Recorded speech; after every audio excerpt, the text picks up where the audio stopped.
wondered why information is being processed into our memory? Good that you're watching this video today, because I'm going to tell you something about the multiple stage theory by Atkinson and Shiffrin. On today's path, we have the sensory memory, the short-term memory, and the long-term memory.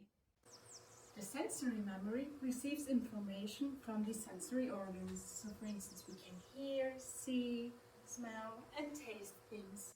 The information we get are available only for a few seconds, and that's why it either needs to be processed quickly to the short-term memory, or it decays and will be lost forever. Furthermore, the sensory memory enables us to focus on something. So for instance, if we are in a noisy restaurant, we are able to focus on our speaking part and not the noises behind. The information we get is then encoded in the short-term memory. But not only that, the short-term memory enables us to remember the beginning of a sentence on its end. Furthermore, it helps us to understand foreign languages and to recall information and vocabulary from our long-term memory.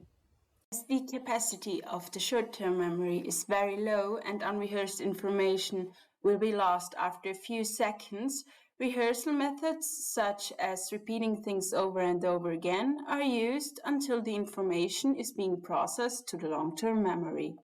The long-term memory is then where the real work is done, because it structures the information we get. It can either be added to an already existing structure, or it can be a really new information that can make sense to be connected with an already existing structure. And that's why the structure needs to be broadened. Or we have a completely new information, so we have to create a new section.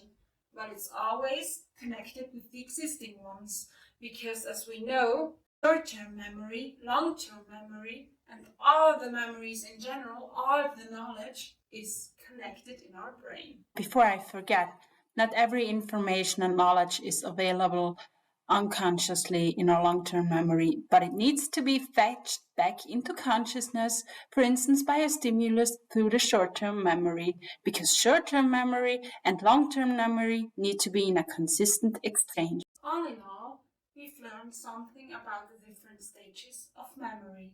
And if you want to know more about learning things, then I recommend you to watch Sarah's video, because she's telling you more about the long-term memory.